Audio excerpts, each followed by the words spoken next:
take the red pill, you stay in Wonderland, and I show you how deep the rabbit hole goes. Damn, Purdy this? I don't need no one to save me. I was born to be the greatest. All that time in that basement, all that time isn't wasted. Rapping getting faded. I just wanna tell my mom that I made it. Just wanna be the topic of the conversation. Used to rock the gold plated. Now I'm wearing gold chains like I'm famous.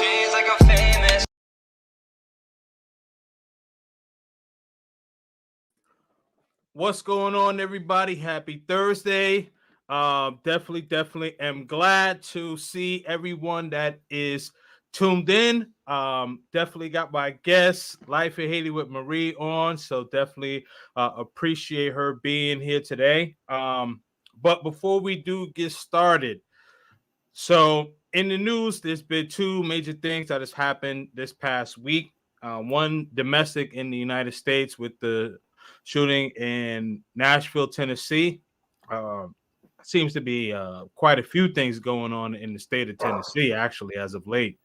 But I really just want to give my condolences to all of the young people and their families who actually tragically lost their lives in Nashville, Tennessee. And then also there was an incident in Mexico as well. So I just want to give condolences to the people that unfortunately passed away there. So just want to give a moment of silence really quickly.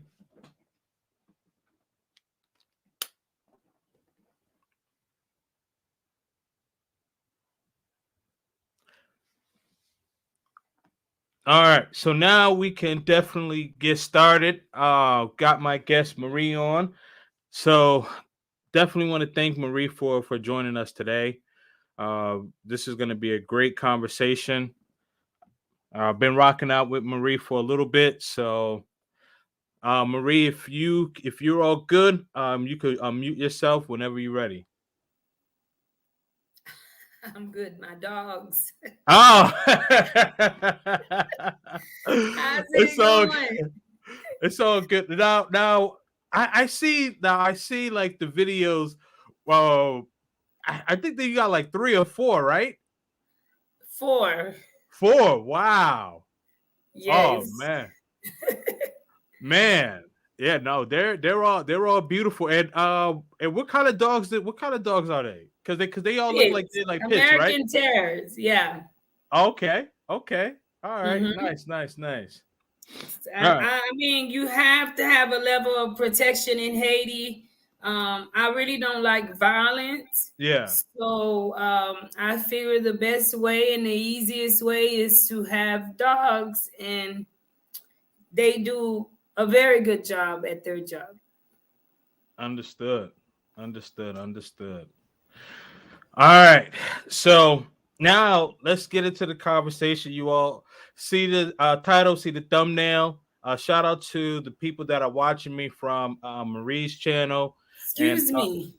1 second, Kings and Yes. Dream. Yes. Don't mean to be rude, but for Yeah. all of my peoples on Life in Haiti, guys, that are tuning in, I just want to welcome you guys and thank you for tuning in. I know this is unannounced, but this is a new feature on StreamYard that allow when content creators to collab that we get to actually stream it onto our own channel. So I said, you know what? This is a great idea. Why not stream it to my channel, to my audience, and have my people tune in? So I just want to tell you guys, thank you all so much. Pour nous, tout moun mwen nou an pil, m'ble di nou merci. Partager live là, m'a parlé en pile anglais. Assoya plus parce que moi son channel anglais, ça c'est un feature qui fait commencer. Moi c'est invité ou moun invité dans show là et puis kounya moi ka partager show à live tout avec moun moi. So vle di nou merci en pile et partager live là et si nous voulez tout demander question et supporter Jean nous voulez. Merci en pile. So if you all would like, ask questions, yada yada, all the good. So YouTube is really trying to help content creators. So I'm out of here. This is your show. Just wanted to tell my people that, but I'm really, really excited about this new feature. No, you know what? That's actually a great thing that you mentioned it. And so the first time I did it with No Excuse Passport Bro podcast, and I thought it was a success. And as you mentioned, shout out to Life of Haiti Marie subscribers. I'm Kings and Dreams. Definitely subscribe to my channel. Anyone that's not subscribed to Life in Haiti with Marie, who's watching from my channel, please do so. You see her name at the bottom left of her screen. You see my name at the bottom left of my screen. So subscribe. Feel free to leave a comment or a question because we definitely have some things to talk about this evening. First question, Marie. So I know that you lived in the United States for a while, and I can't remember exactly how long did you live in the United States Are before you going to about to Haiti. make me tell my whole story Not again? again. Nope. Nope. But I'm gonna pick little pieces though. Okay. Because I honestly don't remember Okay. how many years was it? Okay. So where are we starting at? Because I was Oh yeah. interrupted, so I Oh yeah. No, didn't I get. said how many years that you lived in the United States before going to Haiti. Actually, it was in the U.S. since the age about 7, early 8. Was when Okay. I actually traveled to the U.S. Ah. And Okay. Okay. I started elementary in the U.S. Yep. I went to middle school in the U.S., high school, and so Okay. on. Hmm. Okay, all right. Well, the one of the reasons why I was asking is because like you have like a southern accent, but then you start speaking Creole, and I'm just like, oh, okay. Oh, so So you know I got to give my Haitian people that love because, yeah, of course, I have my American, upbringing, but I yeah, am still Haitian, and right. because of my channel, I have a, even my mom and dad who's been in the US for a long time, they speak English to get by, but honestly, if I'm speaking too much English, they may not understand. So Mhm. sometimes I have to pull back and keep in mind that I represent Haiti and I want to bring more Haitian people on board. So I do have to speak my language so that because there's all sorts of people that want to be supportive and support what I represent in Haiti, but they may not understand if I'm speaking English all the time. So I have to bring in all of my peoples. Right. That's an excellent point. Well, when people are when people are from countries that speak like a different language and they're also able to speak English and also speak their native tongue. Like I had a meeting, well, not a meeting. I had an interview a few weeks ago with another content creator. Shout out to Orleans. So she's from Cameroon, Africa, and so she speaks her native tongue. She speaks French, Italian, German, and she Wow. lives in Germany now. So yeah, so she was able to speak like 5 different languages. So I know I understand exactly what you're saying, but that's good though. So now you've been in Haiti for how long now? I've been in Haiti since June the 4th, 2019. Okay, So has it been 4 years? yeah. 2019, Well, 20, it'll be 21, 4 years 22, this 20. upcoming June. It's almost 4 years. Yes. Wow. Wow, wow. So now, Almost. yeah. So now, tell me what was your first experience like coming back to Haiti? Mm. What was your thought process as a part of because you went to middle school, you went to elementary school, you went to high school in the United States. So why I know like there had to be some sort of culture shock, if you will, just how things kind of move. You know what I mean? My thought process originally coming into Haiti was I had mixed feelings, right? Yeah. One, because I had family in Haiti, yet I did not have a relationship with my family. I didn't know them personally. So the feelings that I had was, I think, a normal feeling or normal kind of fear that anyone would have going into unknown territories, going into somewhere that you don't know anything about and you don't have anyone. So coming into Haiti originally, I was really, really, really sad because all my family that I can say that I worked so hard to come home to, I was being taken away from them. So that what I'm coming into the plane with is sadness and not really, really, really, myself. So coming into Haiti, it was Mhm. pretty, pretty sad for me. Gotcha, gotcha.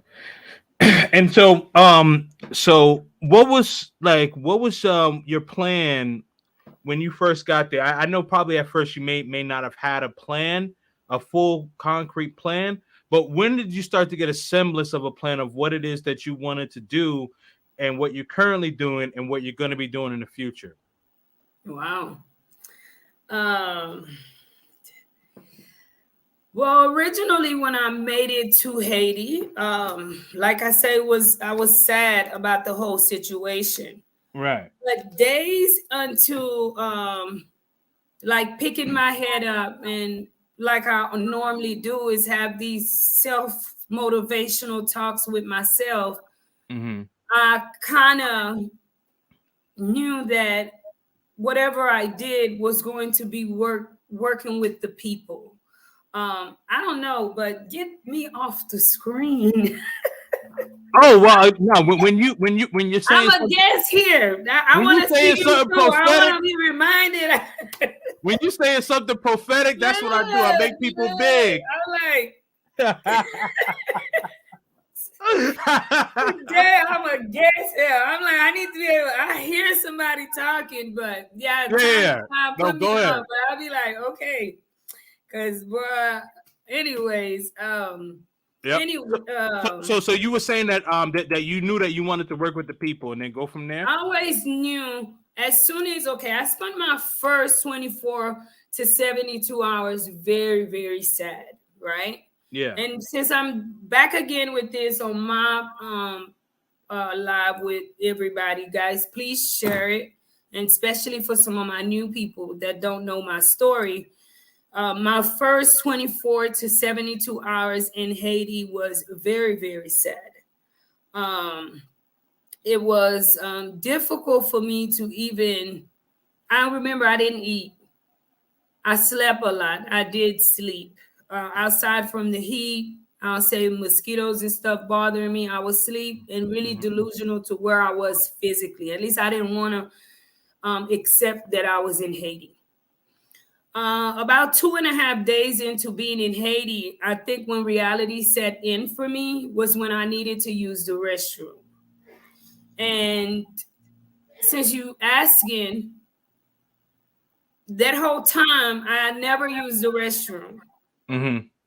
And now I needed to use the restroom. And that's when I was introduced to a bag. And then it reminded me of the reality of my situation today. It reminded me of what type of situation that I was in. And to bring it back a little bit, I came to Haiti to my biological mother. So it was two different trauma for me because here I am getting out of prison after all these years, going into unknown territory, and also beginning a new journey with something that just as traumatizing because now at 36, I'm meeting my mother for the first time. And for days, I really cannot tell you how my mother really looked because I had not even looked at her. And I think when I asked to use the restroom and I got a bag was when I really like started coming into myself and picking up my head and realizing like this is my mother and this is the reality of how my mother lived and this is how I will be living. And then that's when in between I started having all of these self-talks. I'm not gonna lie to you. Because I'm a woman that believes his attitude is everything. But I knew then And it confirmed to me some things that I had experienced prior to even getting on the plane with God personally, that why he sent me to Haiti.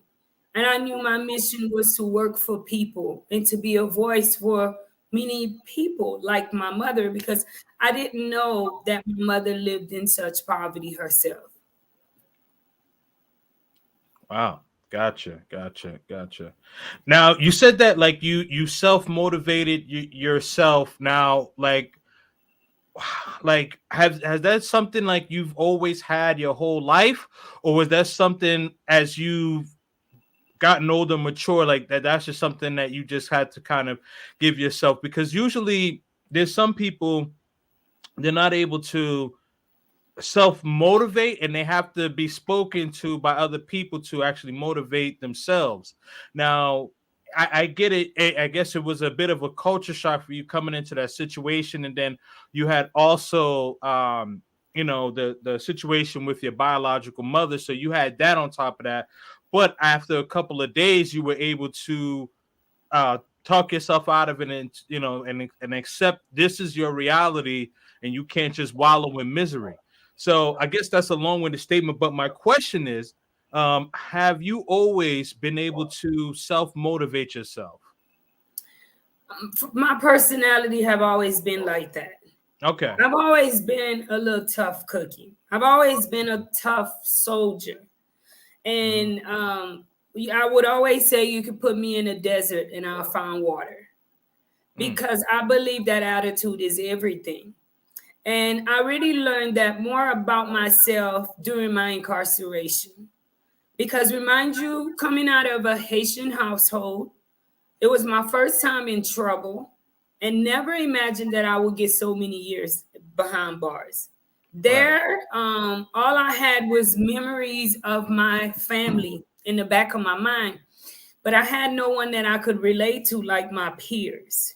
Hmm. So then I really, really had to put mind over matter to practice, not just put it to words, not just something that we talk about or procrastinate about. No, I had to actually apply it to my life.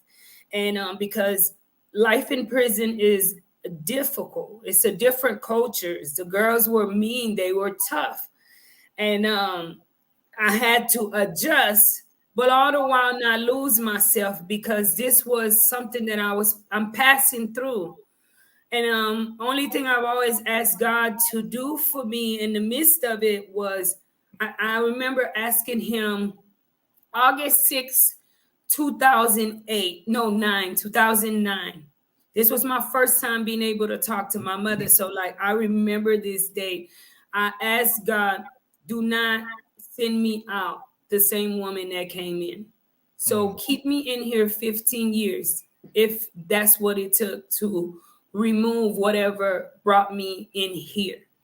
So the self-talks came from the things that I encountered, the racism I dealt with in prison, the loneliness you deal with in prison, the months that family didn't write you a letter, the time just as a woman, I spent most of my 20s in prison, what a lot of people don't know. So that's the time that a young woman is like, that's the prime of your life. Right. So and you technology at that time, like, started taking off. So while I'm in there 5 years, people coming in and they telling you things that's happening. So now I'm in my cell thinking like, damn, it's flying cars, it's all this and all that happening out there in the world. And here I am in here, got myself locked up being stupid. And so it was constantly, and I was around some of my peers that committed suicide. Mm. So I seen several of my peers, beautiful young women, black, white. It didn't have a tie to it, that literally took their own life. So waking up to that, you anybody that's been in that situation will tell you every day you had to choose to be happy. And Mm. choosing to be happy every day is by conditioning your mind. Right. Yeah, definitely mental toughness. I commend you for that. I commend you for that. All right, so we about 20 minutes into the interview. All please make sure whether you are watching from my channel or Marie's channel, share the video, like the video. So let me just go into my next segment. Before I do, I just want to shout out some people because I think I see some of your people in here too. So garden scientist. Oh, he says we've been waiting on this one forever. It's all good, man. You know, Kings of Dreams, life in Haiti with Marie. Tobias says smash the like button. Charles Jones stopping by with a like, but work calls. Hey, I know how it goes, man. If you gotta work, you gotta work. Says hit the like button again. I'll get the like up. Is that Silver Fox? Silver Fox says hello. How you doing, Silver Fox? Jocelyn is Crispin. Hopefully I'm saying her name correctly, but she says good evening, my dear. And then Silver Fox says, please give the live a thumbs up, please. Yes, absolutely. All right, so now we're gonna talk about now you transitioning into doing what you're doing. You said that you were working with people. So what was the first project that you did, and what led you to that first project? And then we'll kind of start from that standpoint. The first project that I did was build a house for extended family members. What led me to doing that project is coming back into Haiti. I was trying to find something in which I could relate to. Mm-hmm. I wanted to visit places that that I remember specks of. You know, like the last place I was at before leaving. I never, that image I never forgot. Like, even from that young of an age, I remember vividly, like, my last day in Haiti, where I slept, who was there. So I wanted to go and visit. And because I don't really know places, you know, you kind of have to wait on people to meet you somewhere and then for them to take you there. Well, finally, I had been in Haiti a couple of months when my aunt, who lives in Dominican Republic, finally came back, and she comes to meet me and to take me to where I spent the last night in Haiti at. And when I arrived there, my brother, I just want to say it was one of the saddest nights for me, one of the saddest days. And I just didn't say a thing. I couldn't say a thing. I had mixed feelings too, because in the back of my mind, I was like, I know my parents, they worked hard and have sent money back home, and money have been misused, which a lot of Haitian people do. And they think that when they misuse funds that's intended for them, that somehow they're getting over on a diaspora, when in reality, they're not getting over on anybody but messing themselves up. So it was then that I knew leaving, when I turned around to leave that yard, I had found strength too. And I said, I'm going to do something there, because like the roof was crushed. When I went to visit, I went to actually walk in, but I couldn't walk in because, you know, the minute you step foot in somewhere, what you see just is too much for you. So I'm like, the roof is caved in, yada, yada, yada. Anyway, make a long story short, in between time, I was already working with kids, teaching them English and just doing some community work of my own, because at that time the country was still facing a hard time, being on and off lockdown all of the time. So I ended up how my first project came to place is, with all that I was doing, I ended up coming across Philly Dom. Shout out And to Philly Dom. Shout out to Philly. Shout out to Philly. And there, Philly and I, Philly is Boss Mike, who's always on the channel with me, people. And we did the introduction, and I kind of felt like what I wanted to do on YouTube was not really cool, or what I wanted to share with the world wasn't cool, but I was gonna take my chances. And when I spoke to Philly, Philly's like, "That's cool." He's like, "Shit, we gonna do that." He's like, "People, you got good people in the world. You know how Philly is. He's like, nah, that's cool. You got good people in the world. We gonna do that. And he used his platform and was very, very kind in that aspect to push life in Haiti, to get more people to know about life in Haiti. And we basically worked that project together, hands in hands, all the way until the end. Mm. Nice. There you go. So what made you decide to want to put that content out? And I know that Philly Don made you feel comfortable to put that out, but like, what made you want to put that content out? Was it the fact that when you look online, because I'll be transparent, and being in the Caribbean myself, I'm from Jamaica. You see a lot of Jamaica. When you see like Haiti, it's not shown in a good light, and I know that there's some good things, a lot of good things about Haiti. So,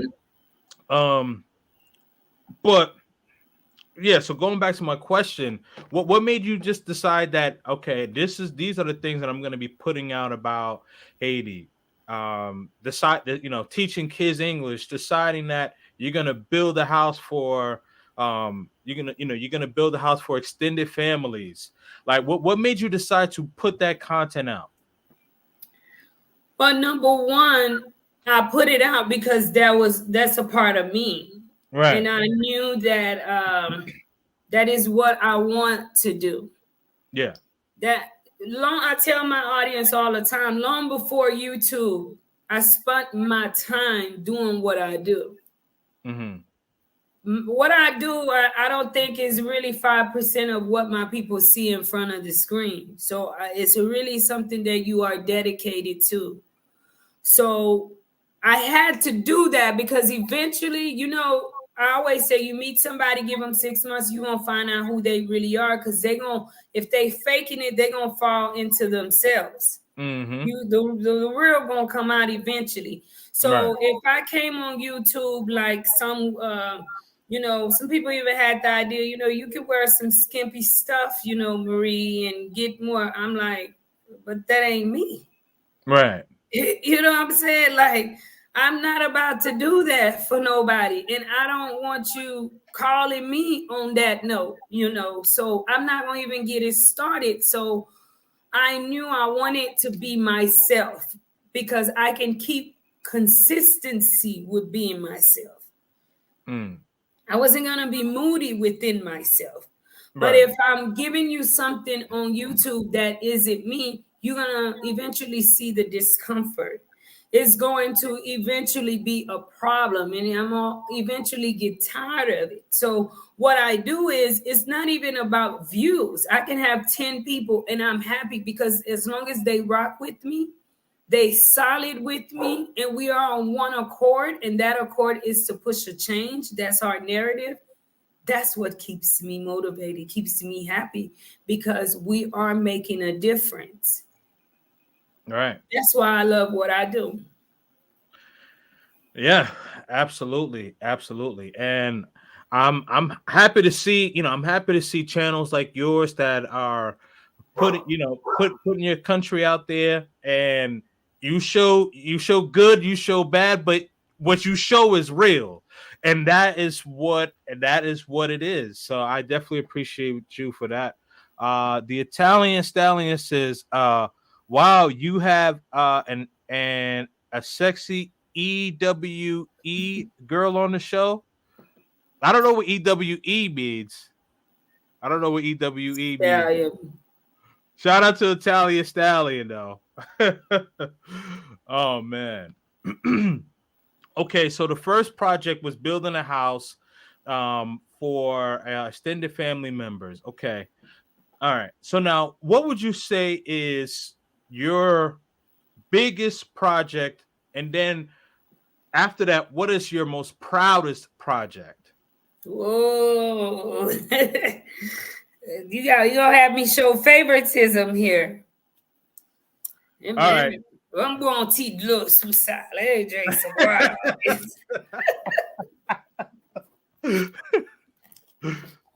Y'all, please share the live, my people. This is not my usual live time, but please share the live. I don't really have favoritism.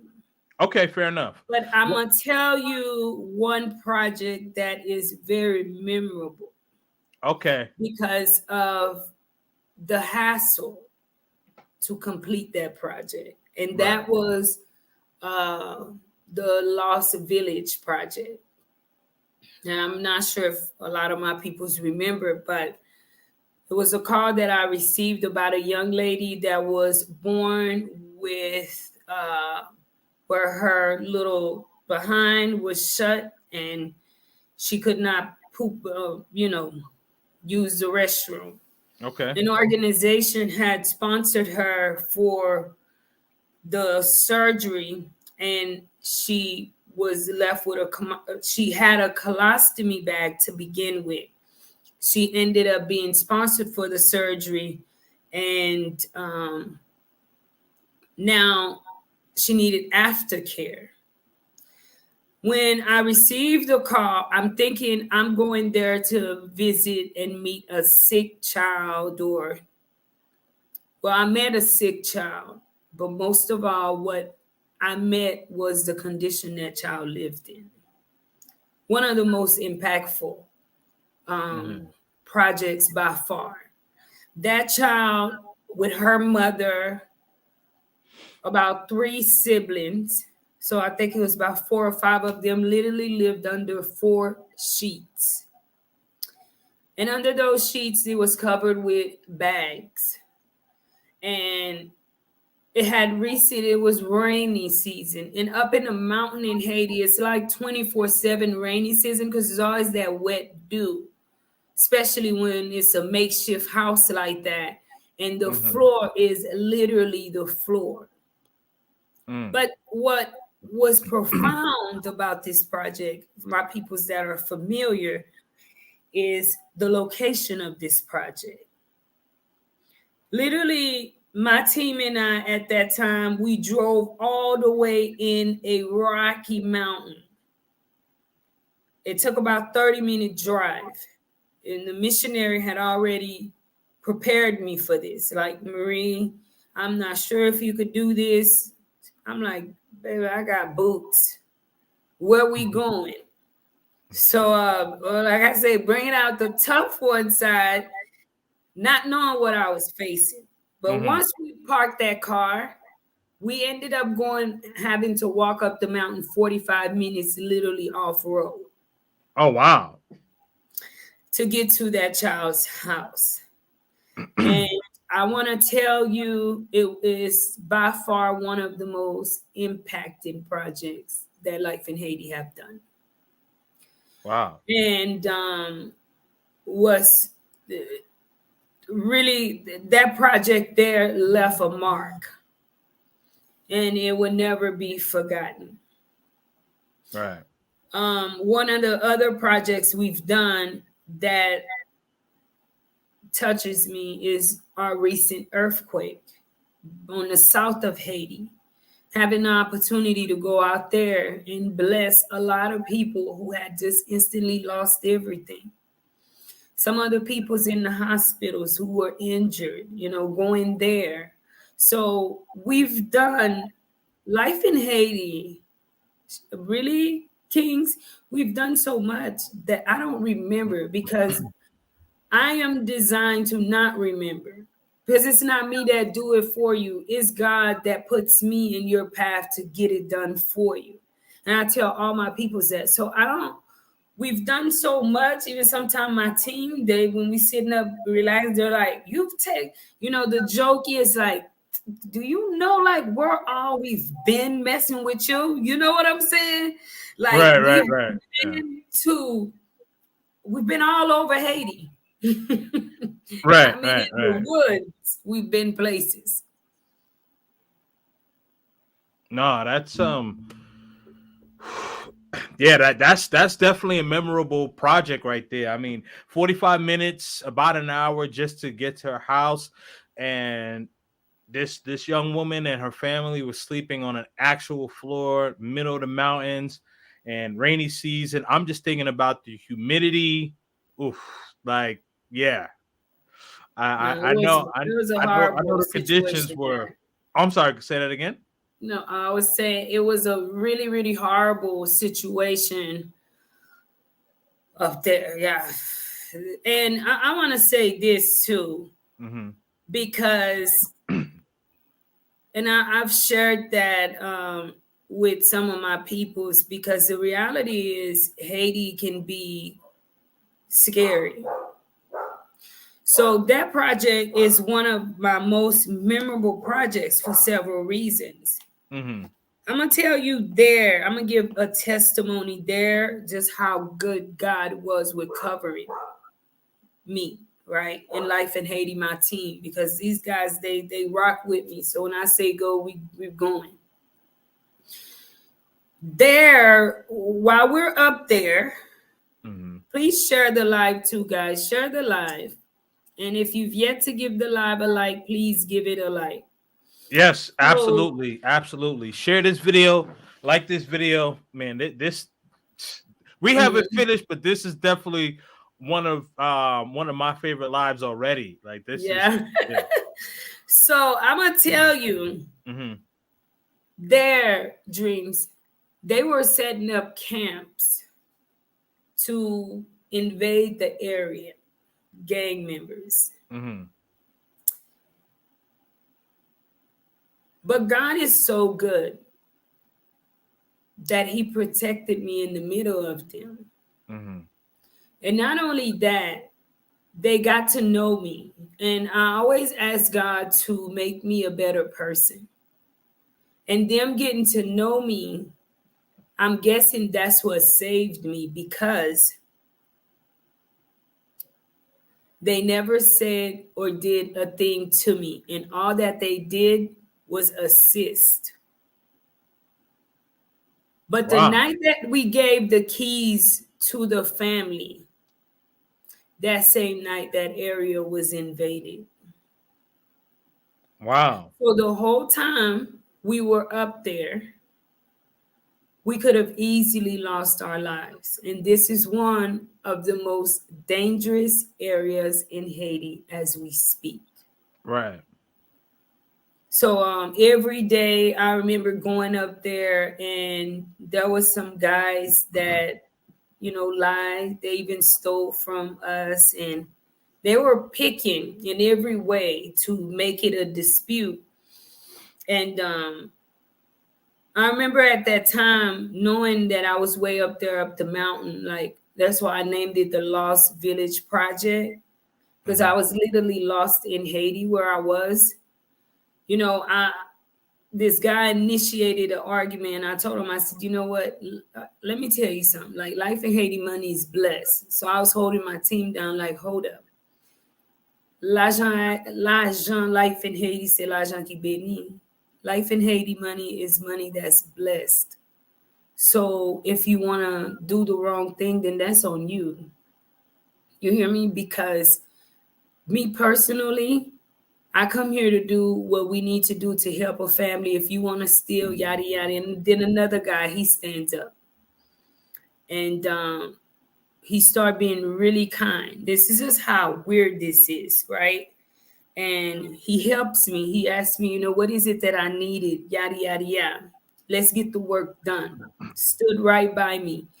Told me, well, I'm like, well, no, hold up. Before we start talking about let's get this job done, I need to figure out how much you're gonna charge me. And he's like, I'm not gonna I'm not gonna like I'm not about to make prices with you.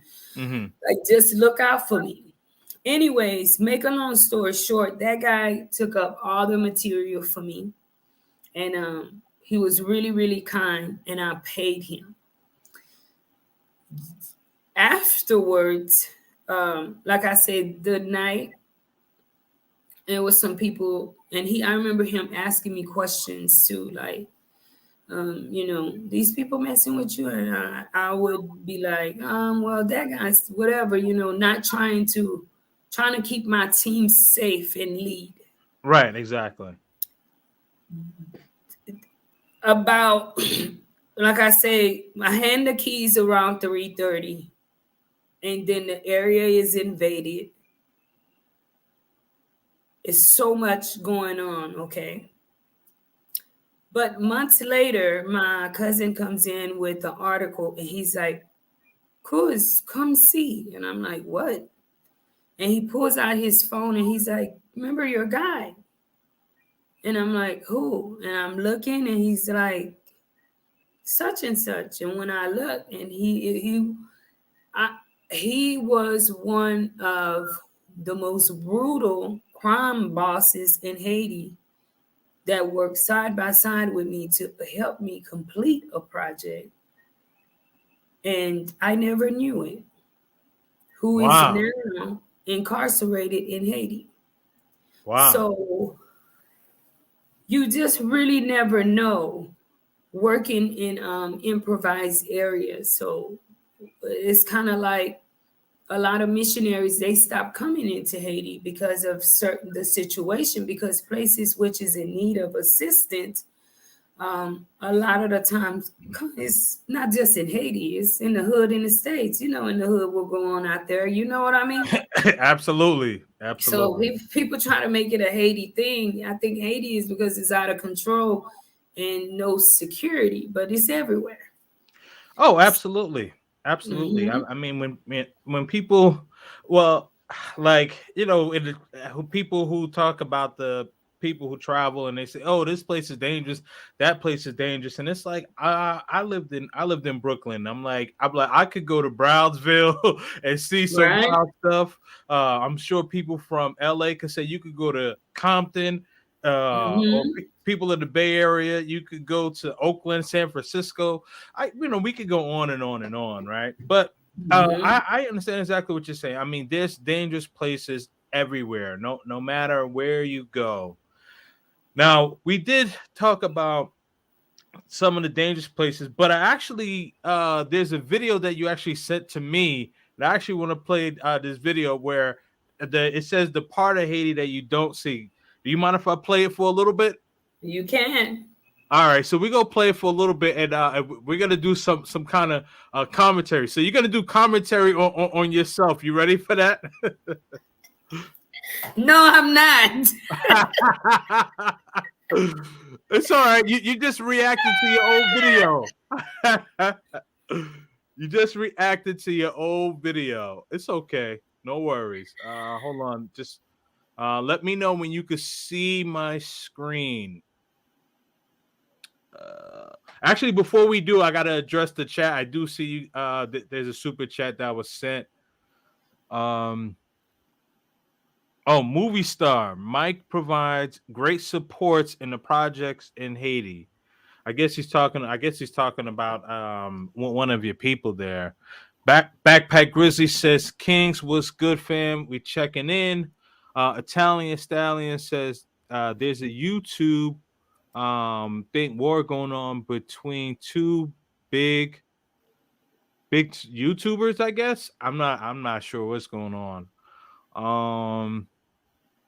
Bonjour, life in Haiti, long time. Speak Spanish Bonjour. now. He says, "What's good?" JM, that's me. Let's see here. I do not know what Backpack Grizzly said. New la oui. We're here. Oh, okay, okay. Oh, is Backpack Grizzly Haitian? Man, you I know what? guess. Yeah, you know what? There's some strong Haitian YouTubers though. You got yourself.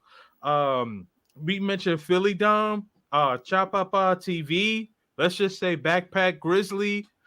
I'm trying to think. I feel like I'm missing like one or two more, You but got C Genty, you got Shake and Effect, oh, you checking the got presentation too. Ace, you got Oh, right, Ace Live. How could I forget about Ace Live? Yeah, you got so many of yeah, Negla Kai. It's many yeah. Haitian YouTubers, and let's not to mention the actual Haitian YouTubers that don't speak English.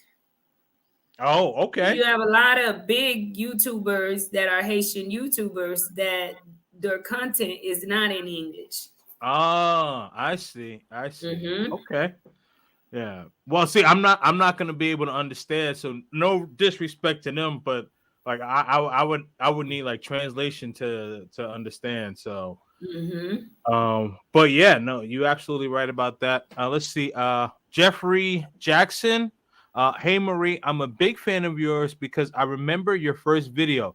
It touched me because I knew in your situation you chose to fight instead of giving up.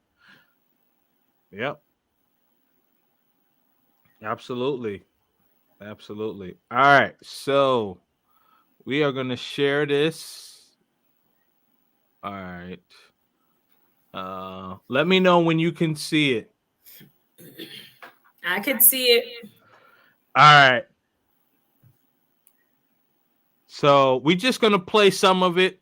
Um, if you want me to jump ahead to some parts or some parts that you want people to see, but Excuse me, may I ask, why did you choose that video? oh, why? You don't think this is a good video? No, I just want to know why did you choose that one? Oh, well, I chose this video because I want to transition into showing like good stuff. Oh, okay, that's great. Come on. Yes.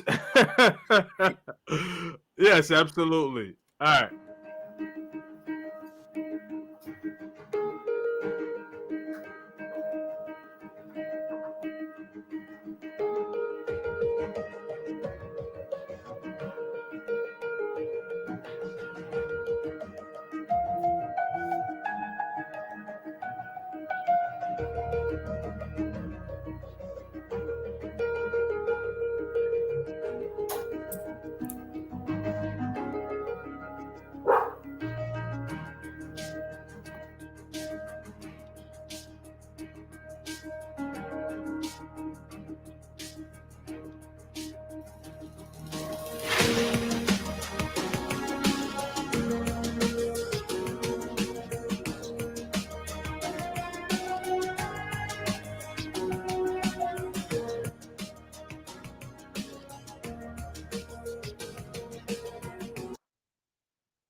So hold on. So before we get started, so this area is called, is it called OCAP?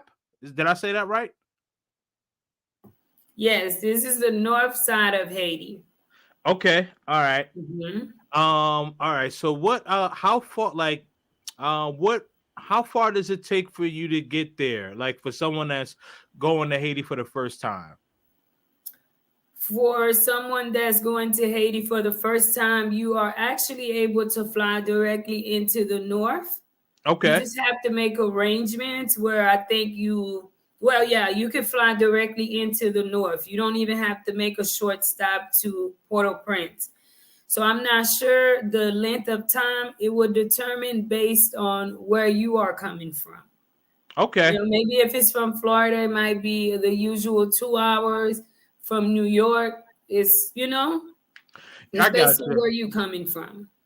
Okay. Well, I guess my question was so you don't have to go to as you mentioned Port-au-Prince and then have a layover and then fly over to the north. So you can fly directly to the north. So I know for New York, well, depending on where in New York, because I think from JFK you can fly directly there. But some places they have layovers in either Fort Lauderdale or Miami, and then they'll bring you to Haiti. Mm-hmm. Okay. Maybe. Okay, cool. All right.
so in this part of the video, like, are you just where are you going in this video right now? Like, which? There, I'm going to a monumental area in Okay, Haiti. That is a spot where freedom was fought for, which is the Citadel, which okay, is somewhere that, in my opinion, mm-hmm. I believe every Black person should visit Okay, because there was where our forefather, Henri Christophe, would actually, he built the Citadel to have control of the whole area. So, and not only that, but how far of a walk it is to get to the Citadel. And when you get up there, seeing the equipment that is up there that was carried up to the Citadel. So it's all a mixture. So that is why I think that that's why every time almost when I'm in the North, I move to visit there. okay. Let me see. Let me go to. I'm just jumping around because let me go to this part right here. Let's see where we at.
Wow, look at these mountains though. I like these mountains right here.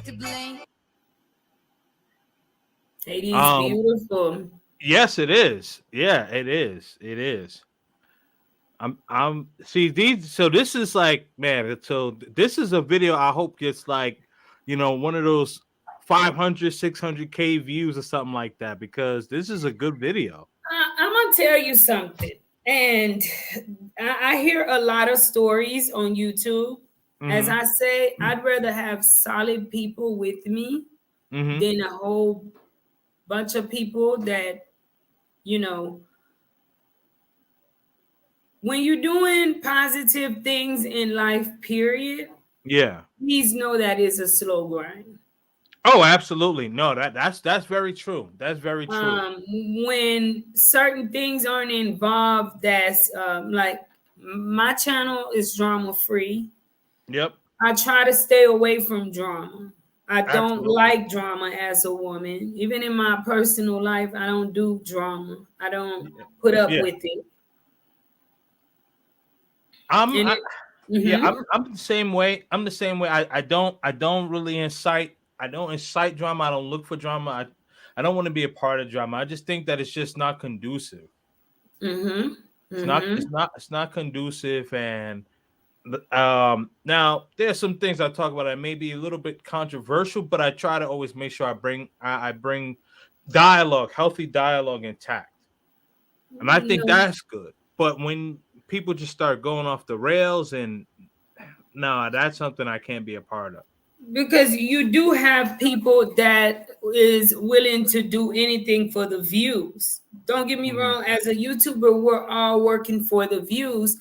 But then one thing I've learned is you never really know where you're gonna get the views, because I've had it where certain videos that I release, I'm like, oh, people are not gonna like this. And I doubt releasing the video, and that video ends up doing a lot better than any other content.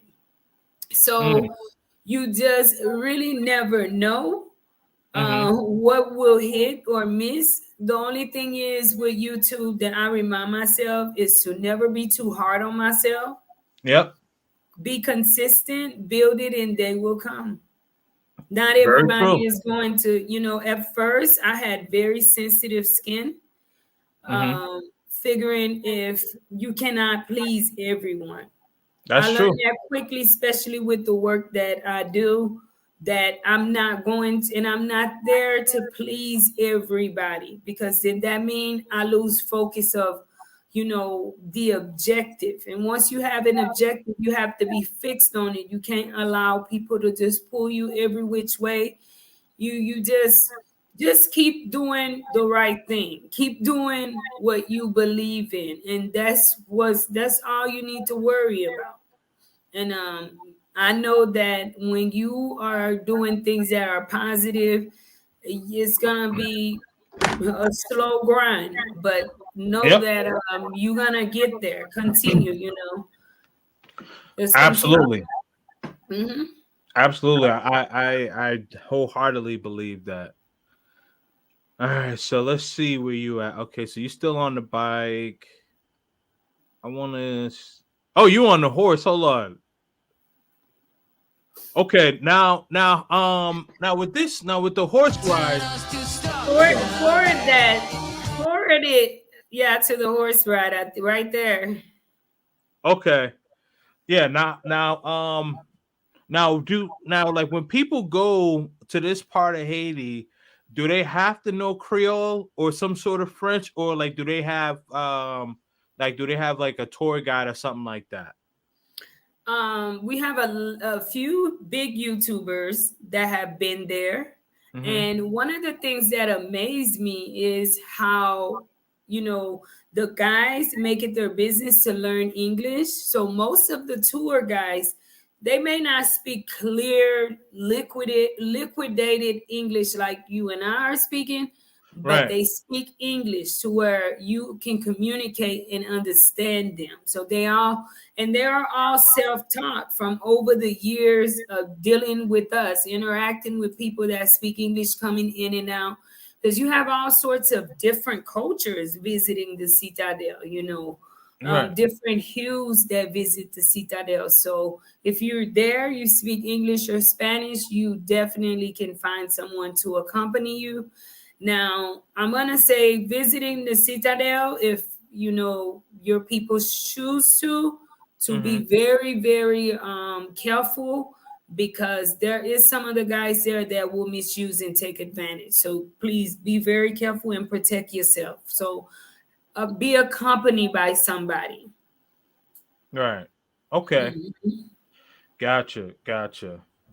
No, that's good to know. I mean, I'm I was speaking with Philly, and we've been talking about we were talking about going out there and just linking up, and then I want to link up with you, and man, it's just I definitely got to get out there. Definitely got to get Yeah, out there. definitely.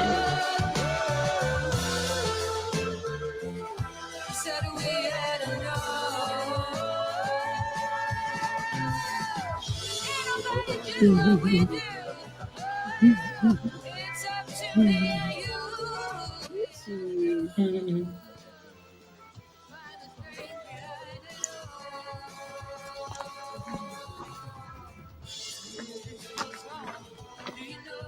All right, so now is this the so now are you walking like?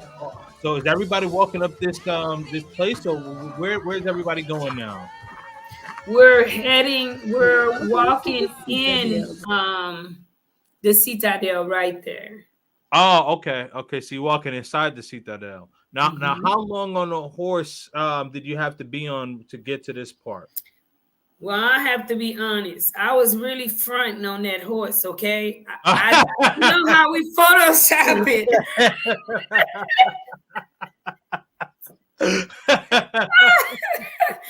All right, you know how we Photoshop it, okay? Yeah, Because yeah. I also had somebody that was guiding the horse, and I was not on that horse for, well, my foot. I just recently had 2 foot surgeries, and it Right. started while I was in north of Haiti, and my foot was hurting me because the first time my whole team know absolutely no, I would not get on a horse because Hmm. going, not everyone can even take that walk. Some people get dizzy and they have to go back down because you're literally going up, up, up, up, up, up. You get dizzy, and I am really afraid of heights. Hmm. So but my foot was hurting me so bad that the guys, they kept, let us take you up on the horse, and that's their little hustle too. So they want you to get on the horse.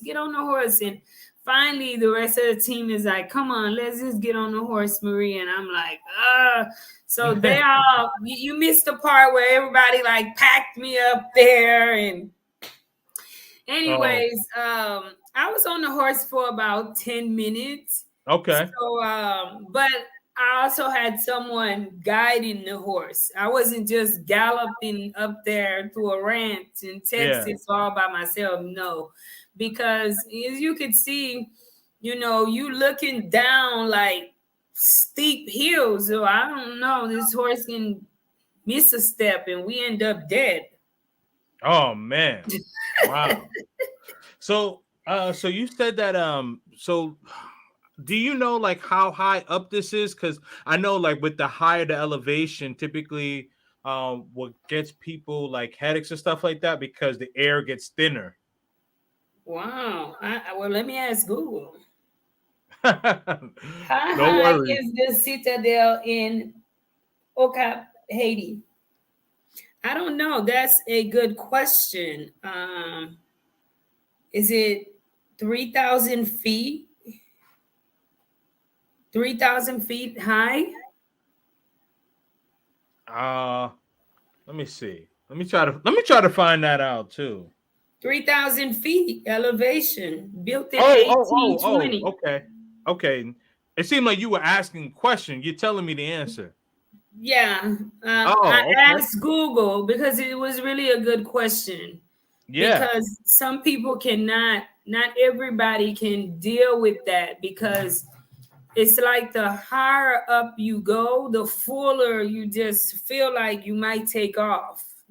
So you have Yep. to Yep. kind of like have to be able to deal with that to take that walk. But you 3,000 feet in the air once you reach the citadel. Oh wow. I've been 3,000 feet off the ground. Yes, you have. Nice. Right. All right, let's see what's going on Guys, here. once again.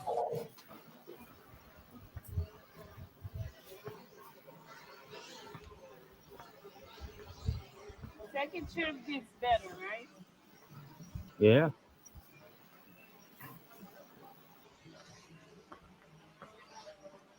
You better walk more towards the inside. See that guy. I don't know if that's your guide, but he got the right idea. He walking towards the inside. We're not close to the phallus there. Oh, okay. Because But people have been I'm like, known you to just ready to fall do. into traps there. Okay. Mhm. That's why it's best to be with a guide.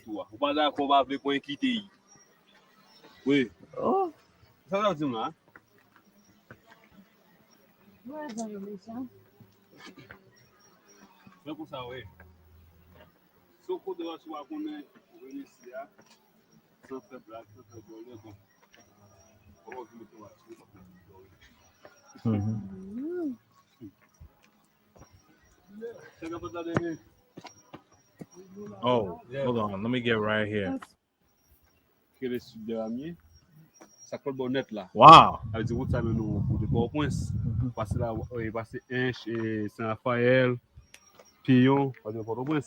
right. So explain what we're looking at for the people who don't know.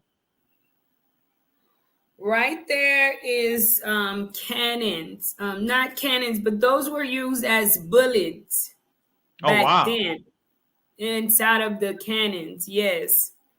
They were all different sizes, and that is Okay. what they use as ammunition to protect themselves during the war. Okay. Yeah. How they used it, I don't know. Of course, being a visitor, I'm being guided through because I don't really know the history to just Hmm. give you a factual history. Yeah, no But at worries. least that's what we are told it was used for. Ah, okay. Gotcha. All right. So, guys, so some of my peoples that are tuning in, please share the live, guys. Share the live. I'm live on Kings and Dreams. I'll say this again. This is a new tool where YouTubers, once we are a guest on a different channel, we are able to stream it on our platform also. So please share the live, guys. Interact. Let's show Kings and Dreams some love. If you haven't subscribed to his channel, he's working hard to get towards 2K subs. We know that being Amen. a YouTuber, guys, is very, very is a strenuous, hard work. We put a lot in the background to come in front of the screen to you guys. So please show him some love, guys. It's free. Stop by his channel and subscribe. Subscribe to Kings and Dreams. Thank you. Thank you. Thank you so much. Thank you so much. And all if you haven't subscribed to Marie's channel, subscribe to her channel. Also like this video and share this video.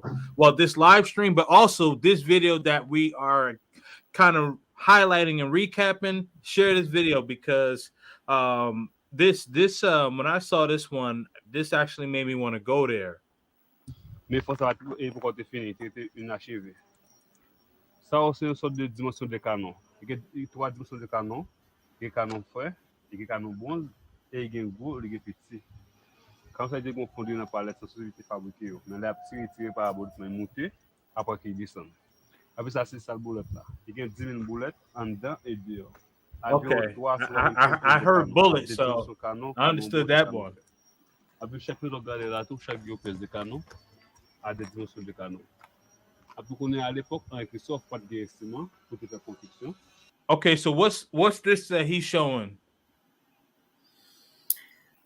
He's just giving us a walkthrough and showing us the building there, and Okay. I can't really see exactly there what I'm looking at, but let me turn it up a little bit so I can hear to be able to translate clear. Oh, okay. No, you good. You can play. Oh, okay, okay. So he's just giving us guys a quick history again. You know, he's our guide person, and he's saying in this era there was no cement. No cement. Only the sugarcane, brown the car, limestone, and some concrete for build that. So he grinds sugarcane. Limestone. Qui j'en les sugarcane encore?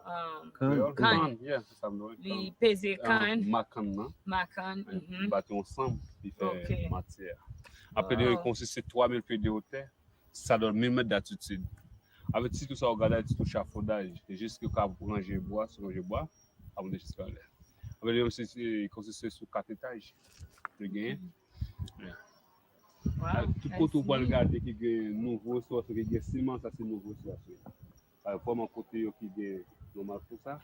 So wait, did he say that he created his own like concrete out of sugar cane? Yeah, sugar cane has been said he's used sugar cane. What else? I've heard human blood. I've heard different stories because Okay, then there wasn't semen. gotcha.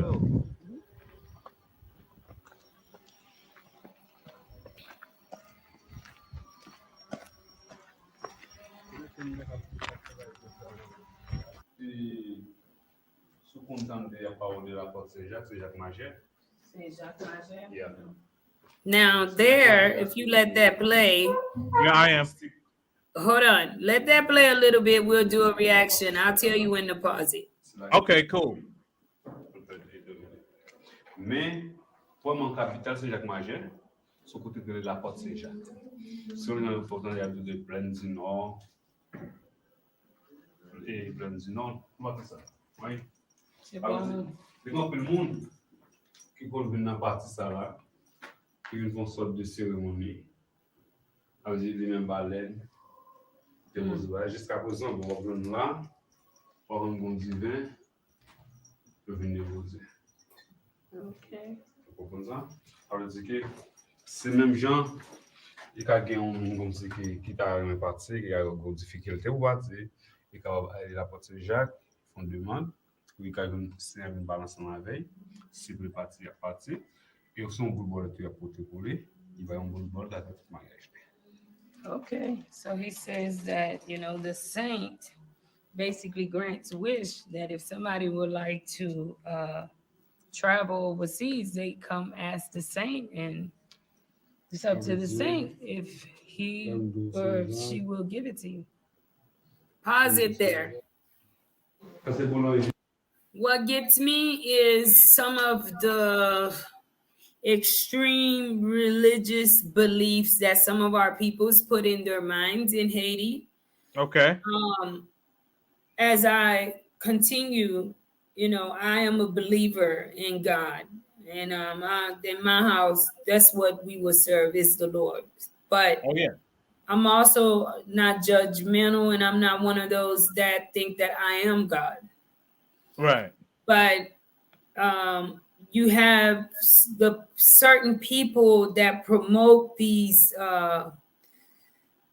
major religious beliefs, and they are somewhat how do I say, they're really, really fanatical with it. They're crazy religiously. And I didn't want to go on, but I'm not sure if people saw there from my body language and posture. I couldn't believe the guy said that people go to the saint and they pray, and that the saint will grant them anything. And mainly, if they want to travel, the saint would grant them that. And it's like, I don't care what your religion is, but why haven't we went to the saint and prayed about Haiti and got delivered with what we're going through? Like, why is it that the wish that the saint grant is just to leave out of Haiti? Well, why is the saint still in Haiti? So you just have, and people really believe that, and it makes sense to them. So for me, I'm giving a reaction, but if I was him, I would not have repeat that. Right. I see. You know what I mean? It was not repeating because it didn't make sense in the situation that part of our country is in. And if the saint can grant you all of anything you want, well, why don't half of us show up here and ask him to choke a few people for us in their sleep tonight? I hear you. I hear you. So it's like saying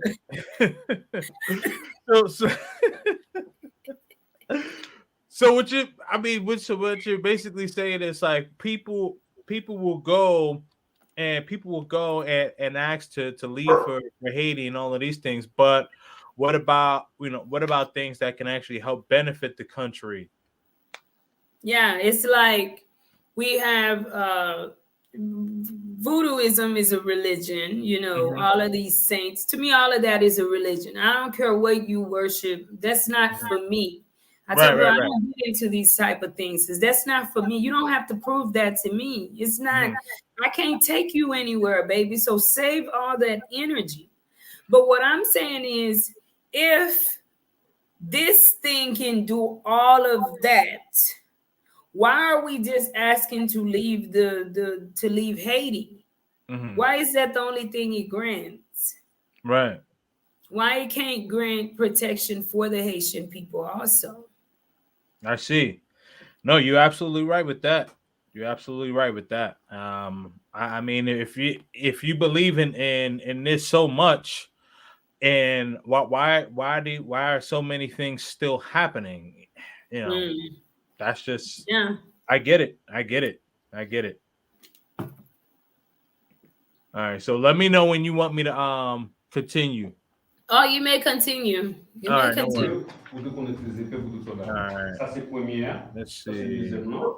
C'est Uh, ça que consiste avec chez nous. Ça c'est boulanger et ça c'est cheminée. good, good. Why? Pause there. Hold on. Let me go. Okay. Let me go back to the picture. Hold on. Okay.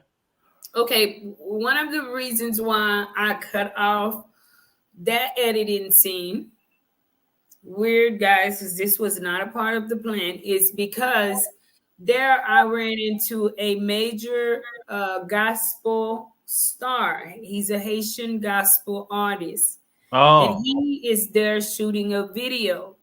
And out of respect for him, it ended up being just so happened that we end up going to the Citadel at the same time. So I cut off a part of my video so I can protect his stuff because it would like be me releasing part of his stuff. You know what I'm saying? Before Yeah. he Yeah. leaves. Yeah. So Right. that Yeah. is why some stuff was cut there. No, that makes sense. I mean, because both of you had no idea that each other would be there. So, like, if that was something planned, I'm sure he wouldn't have had a problem with it. But due to the fact that that wasn't planned, just out of respect for him, you edited it out. Yeah, and then it's a music video too, so Yep. you know. Understood. Understood. All right. Let's see. Why? Oh, I see. So he was down there. Everything Yeah, he is down there. He was, It yeah. is always a Oh, okay. blessing Okay. going back to visit our monumental spot, Let's the see. Citadel. For me, it started from way at the Oh, beginning, wow. taking you guys through the road, the trip up there, the walk, the strenuous determination which was put into the work to build the Citadel. There are many different stories behind the Citadel. But what we do know, there the fight started. There represents something for us people, especially the Haitian people. It reminds me that tough time doesn't last always, and that we've gotten over situations which was way tougher than what we face today, and that we must continue to push through the odds. Not just pushing through the odds, but we must believe in hope and dream for a brighter day. This is the reminder on a daily when I visit the Citadel what it means to me. Citadel stands for a lot. You have different people with different opinions as far as our freedom, how Haiti got its freedom, and maybe to even detail why Haiti still is going through what it's going through. I actually wish I can conversate sometime with our ancestors to see exactly what they went through and maybe get advice from them today living in Haiti to see what they think as far as where the future of Haiti goes. I encourage each and everyone to make visit Haiti on your something to do list, especially Black people, especially the coming generation, the youth. Citadel grants you a strength and it gives you an outlook that is way beyond somebody just showing it to you on video. When you come down that mountain, anyone that is in touch with life, you come down that mountain a whole different person. You appreciate your freedom as a Black man, as a Black woman, a whole lot more. If you really enjoyed this video, please share it. Don't forget to hit that like button.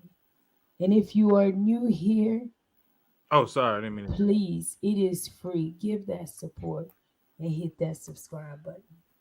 Leave me a comment below. Let me know what you think. And do you think that one day you'll be here in Haiti, Cap Haitian, north side of Haiti, Okap, to visit the monumental citadel? Nice. All right. I think the video is finished from here, right? Yes, Okay. All right. pretty much. So, no, I thought that this was a great video. Oh, I'm thank you. Yeah, absolutely. So also don't think that I was ignoring you all, but when I'm sharing the video, like I'm only able to see Marie and I like on the side. I can't see any of the comments. But we do have some comments. So let's see. Let's go. Um Fabiola. No, I said that wrong. I'm sorry. Fabienne Paul. Did I say that correctly? Fabian Paul, yeah. Okay, Fabienne Paul. We don't doubt Haiti is a beautiful country, etc. But for me, what I need people to see is people who are successfully building Haiti through entrepreneurship. Any thoughts on that? Of course, we want to see people building Haiti through entrepreneurship, but especially for Haiti in Port-au-Prince, people also need to have more security because in order to build successfully, you have to have the grounds to be able to do so, and safety is a must. People don't just find money on the side of the road. So majority of successful people, they work hard for what they have. And that's the issue we have. We have a lot of people that want to come and invest in Haiti. But the doubt is safety for them, especially in the capital of Haiti, where almost everything is at. Where, a lot of the stuff that they have to set up is at, or maybe that the connection, Port-au-Prince is what's happening for a lot of people. They associate Port-au-Prince with Haiti. That's why Port-au-Prince is so overcrowded. So we do need more people to come and invest, but I'm also a realist to see why a lot of people are not investing. It's not because they don't want to, but at this time, realistically speaking, Miss Paul, we have a lot of people that have up and left Port-au-Prince because of safety reasons, security reasons. Hmm. All right. So part two, it would be way more interesting and motivating than just visiting the country. But you kind of responded to all of that anyway. But before you decide to be to be an investor in Haiti, I do encourage you to be a visitor. So you have to visit and get familiar with the culture because some people just want to go to Brazil and decide to set up shop, but you get to know the area and a lot of the people that have money and you want to invest in Haiti, get to know Haiti, so and visiting, so that it's not just so that the community can grow. How we say that, even as a YouTuber, every day you're hoping to get one more subscriber because that means your community is growing. So in order for Haiti to continue to grow and have more and more successful investors, even teaming up with those that are already here, we have to have it where people are able to come and visit. That's the reality of it. People have to be able to be comfortable enough to visit this place to be able to put their heads together. That's very true. That's very true. I think the more comfortable or the more safe people feel, the more the more they be willing to come visit, and then that will bring the money in. Yeah, a lot more. Agreed. Bruce Rain, is this a moderator meetup? Because I guess a few moderators were in here. Anyway, let's see. Um, Gloria Sanson, good evening, Marie and everyone. May everyone be blessed and stay blessed. Thank you so much for being here. Miss Gloria. Let's see. I want to make sure Mr. Henry. I'm trying to make Mhm. sure I say this name right. Uh, Eru Mayet. I don't know if I said I that. call him Mr. Henry. Oh, Mr. Henry. Okay. Yeah. If you go to Dominican Republic, you'll probably get to meet him. Have you been there? I have been to DR before. Well, I know if you're in the capital, you probably get to meet Mr. Henry. Hi, Oh, Mr. okay. Yeah, Henry. yeah, I have not been to Santo Domingo yet. Oh, But okay. yeah. I haven't been Don't there tell me yet. you've been to Sosua. No, I have not. I was about to say, okay, now, No, all no, right. no, Punta I see Cana. what No, type no, of no person you are. Sosua. No Sosua. No, no, Oh, okay. All right. I'll back up. no. Gregory says, hi, Marie. Hello, Gregory. Thank you for being here.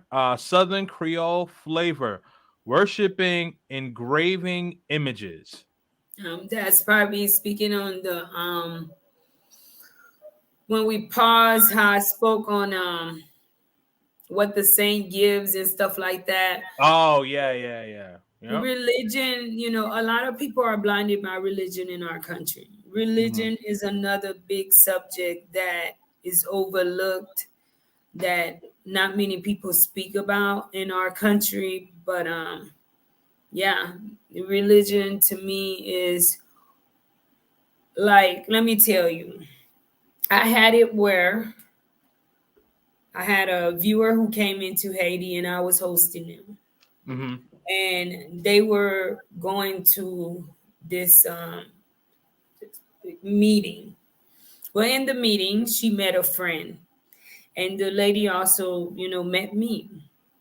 And then she invited me to her church. But in the process, she's telling me about some of the revelations that she has gotten through her church. Hmm. Now, the revelation was for her to keep her son in the house for 2 years and do not let him go to school, or the devil's going to eat him. Oh, no. And I'm saying to myself, I'm like, well, one, that's one of the reasons why I will not be going to your church. Because if we had a government, your church will cost you a prison sentence. Because even that pastor that have you believing that their child is in the US, they're not going to leave their child in the house for 2 years and not let them go to school. Right. And why is it that even as a pastor or whatever you call yourself, why do you have members that are comfortable in believing this and you don't try to clear that up? Right. So they don't make education a priority, Mm. because as long as you are there doing whatever, let's say the church or wherever, there's this different type of churches. As I love going to church myself, so I don't want people to take this the wrong way. But as long as you are doing what you are being told, then Yep. schooling is not important. Diable a manger petit ou, c'est pour kembe petit ou an lakay pou 2 an, mdi, oh, bagay sa pa normal, paske, eske on paste ka, ou même ki un dam, un mesye nan l'eglise, ou pa ka dim ke, bon Dieu mette sous tête ou pour pas voyer petit ou l'école pour 2 ans. Et puis pour pasteur a dit, c'est vrai, c'est si, parce que si vous êtes dans un pays qui paye, côté où tu as fait ça, ou pas t'as faire, you would not be able to do that if you are in a country that is a moving country. Many of us Haitians, my Haitian people that follows me, they know they could not keep a child at home for 2 years. I know. See, the only thing in the States is there are alternatives, right? You can homeschool your child. You can do this, you could do that, but still, you have to be qualified to homeschool because if you have to work and you have to do this, can you homeschool? Can you go to work, pay bills, and leave the kids at home? It just don't make sense. And she really, really believed this. And I was just like, okay, ma'am, but those are certain things that I don't like that certain religions do to our peoples mentally. That's true.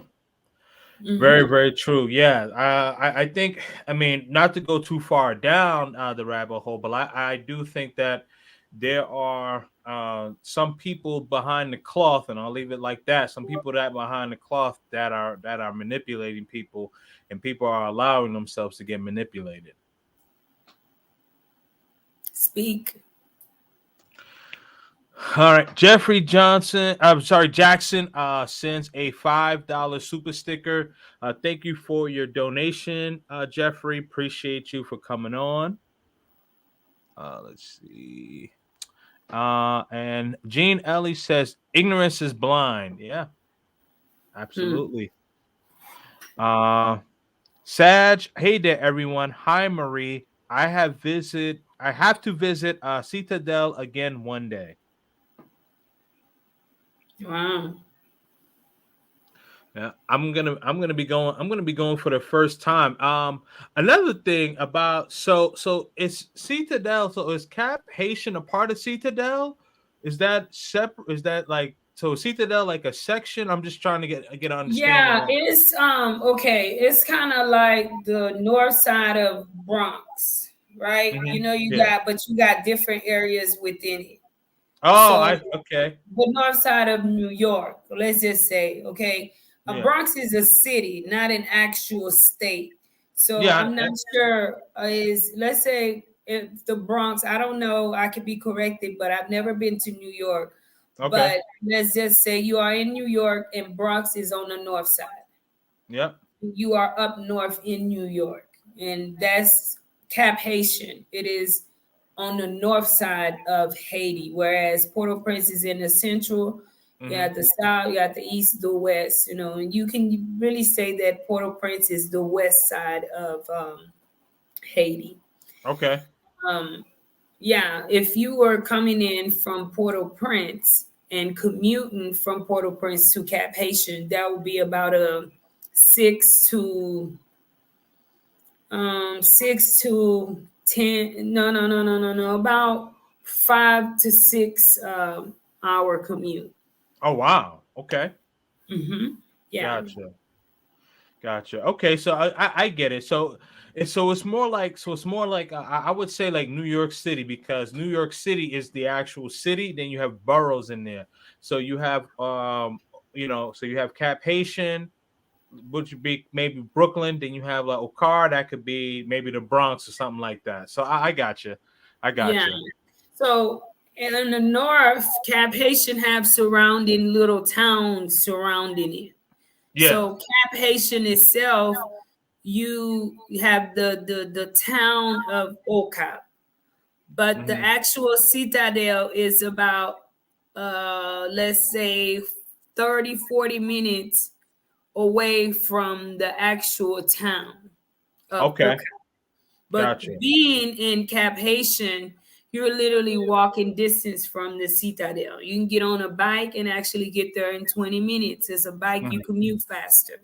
Right. If we have better roads, it will actually be a 10 to 15-minute commute because you can just fly through. So Right. because of the issues in certain areas of the roads not being so good, it kind of slows the commute time. Gotcha. Okay. Understood. Understood. So, now I know that you recently went to Cap Haitian, and then I also found out, and this is something that I didn't know, and I did not know that every year that there's a parade in Cap Haitian. Mm. I have never been to the parade. And this year, since you brought up the parade, Yeah. I really did not agree with the parade. And that's Gotcha. just my personal opinion because as a Haitian, I'm really, really big on deliverance of our people. And there's a lot of money which is put out behind the Mardi Gras for this celebration.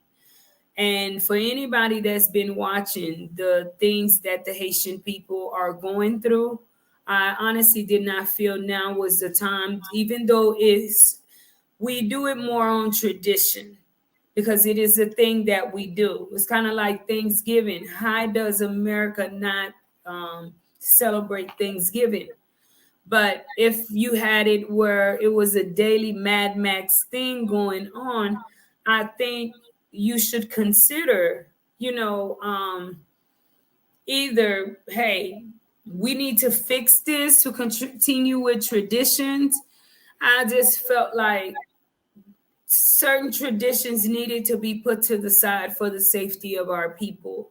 And to put out so much money towards this Mardi Gras, in my opinion, I believe that the funding could have went to a lot of other places. It could have went even towards the forces, helping them with material to give them better equipment to assist themselves in protecting themselves.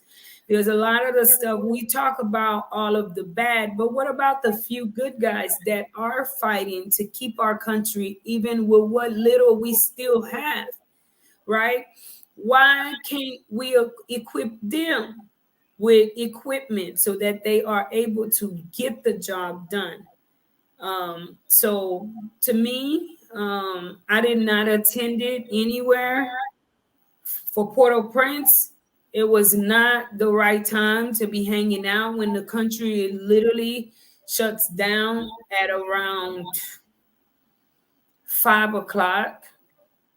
Okay. So I don't know. Mm. Understood. Understood.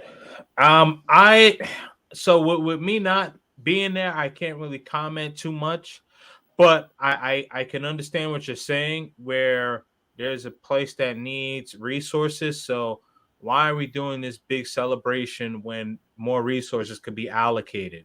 And I can understand it from that standpoint. Because really, it's kind of like in the shortest term, you having all these problems at home. And the Hmm. minute you get some assistance that come into you, you go and you have a party. It Hmm. doesn't make sense. It doesn't add up. And I feel like other people are probably laughing at us because we don't make good decisions. Like as a young woman myself, I'm big on you have to be mindful of the decisions that you make. And as a leader, I would not have made that decision. And I wouldn't have cared who didn't like it because you could personally do your own Mardi Gras.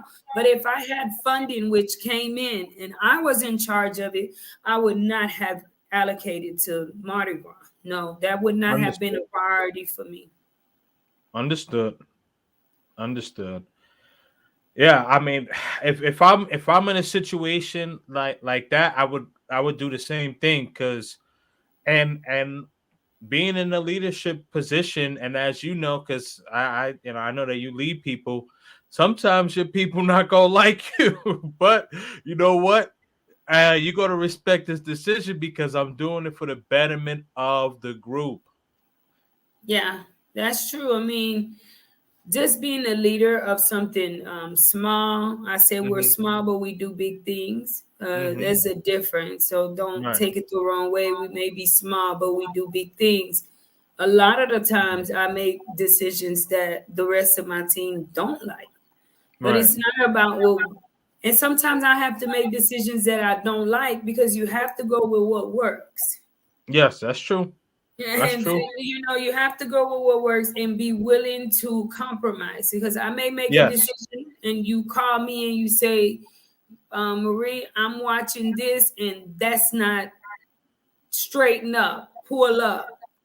I get a lot of those calls, even after a live. My sister, you did good, but pull up on this, pull up on that. And we make each other better. So a Yep. leader needs to be willing to listen to, but Mm-hmm. also you have to have that assertiveness and you have to work. One of the things our country lack is people fighting for it. Like I remember reading about some senators, whether we like them in the States, when you read about their history and they may do all that, but there's a pride behind their title and what they Mm-hmm. represent in their community. Um, we need more people like that. We read Right. about it in Haiti, but we're more reading about it in history. And we're Right. not seeing an example of it. And we need more of an example of it. And I always say, in order for us to be able to see that example, because I'm sure there are many good guys in our country Mm-hmm. that cannot come out.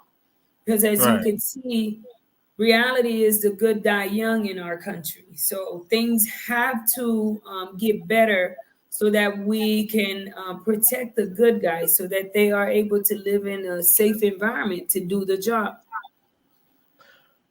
I completely agree. I completely agree. All right, so we are approaching the 2 hour mark. I'm gonna read some of these comments and then I want to get to the future. What you got? You know, so we know what you did. We got to know what's coming up. But before we do, I gotta read the super chat.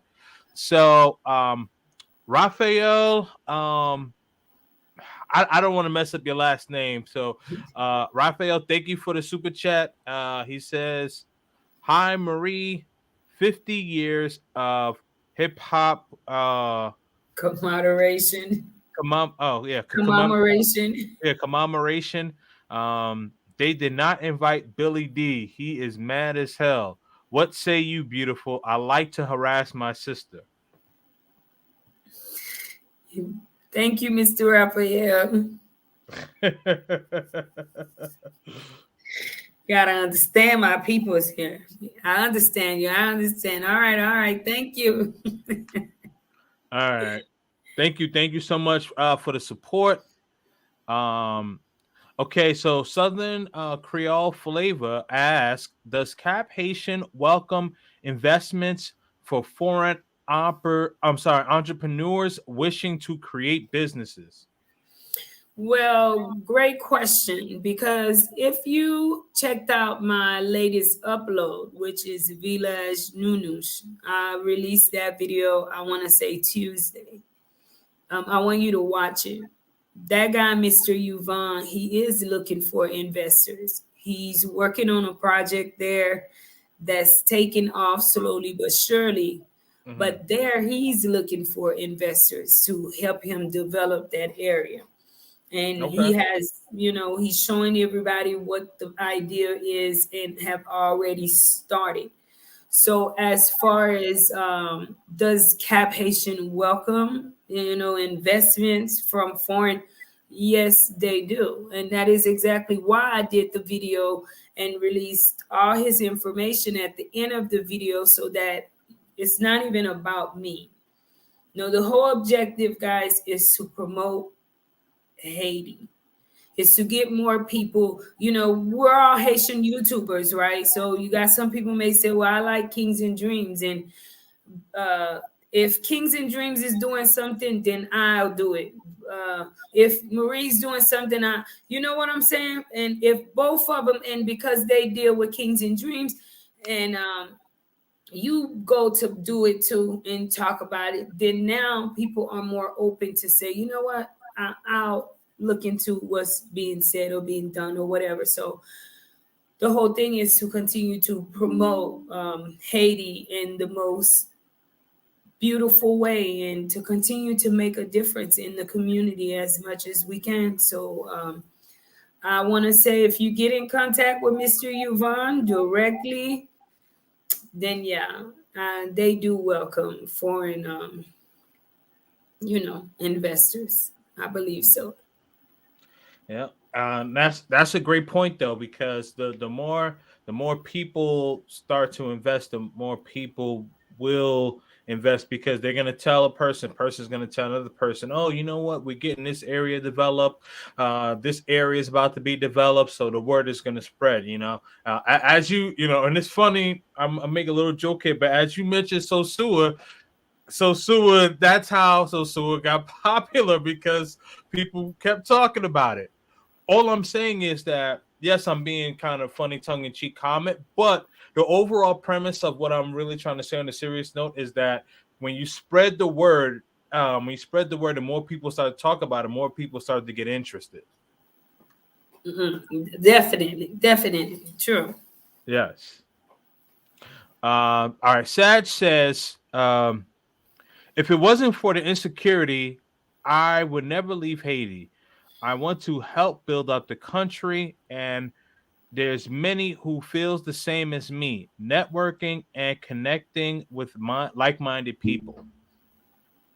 That's one of the things that I notice our people in Haiti don't do. For some reason, we have it where whatever we know, we keep it to ourselves. So when I die, it dies with me. Mm. Whereas, I know the game, how you say the game is to be sold, not No, not told, to. whatever, Yeah, the game is to be sold, not to be not told. told, right? Yeah. But we're in a situation where the older you get, you realize, come on, most game is told and not sold. Right. That's true. That's You know what true. I'm saying? And in Yeah. order for the country to advance, we have to be able to invest in others. We Right. have to be able to network.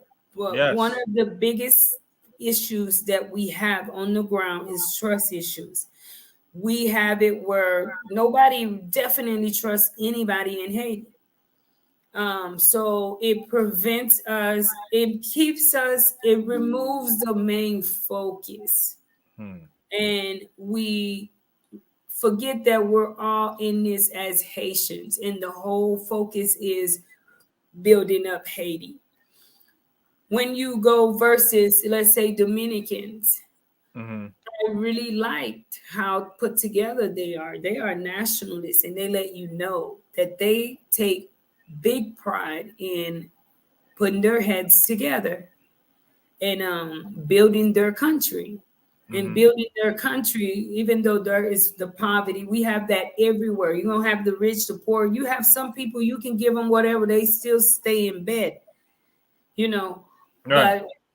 But their objective, let's say 60%, is working for the country. And we need to do more of that in Haiti. We need to network and accept each other more. That's something that I notice we do not do a lot in Haiti. You mentioned where people, when you say people don't trust each other, and I think, and so I think that it's just a black thing, because, like, Mm. outside of our community, you see other communities have different businesses, right? And I know that you said that you've never been to New York City, but anyone that's been to New York City or lived in New York City, they could tell you communities are outside of ours. They have their own schools, they have their own churches, they have their own grocery stores. I mean, so like, yes, I completely agree with that statement wholeheartedly.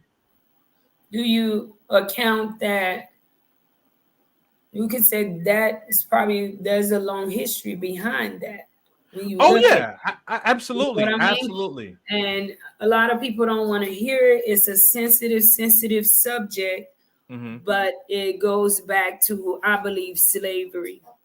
From when you watching Django, what is it, Django? Django. Django, right? Yeah. And you got the ones that worked in the house with the master, and you Mm-hmm. got those that it is though now it become a part of the root of us. So there's always been that issue, Right. and it's an underlying thing, and it continues to today within probably Black people, because as you say, it is something that it's not just a Haitian thing. Many Black people complain of the same thing with us. Mm-hmm. Right. Yeah. Absolutely. Let's see. Um, Gloria Sanson, our Faith Way Amani children is so impressed with what Life in Haiti does for Haitian children in school. Keep up the good work. You and the crew matter. You are loved. Absolutely. Shout out to you, Gloria, for that comment. Mhm. Let's see. Port-au-Prince has been a problem for 200 plus years.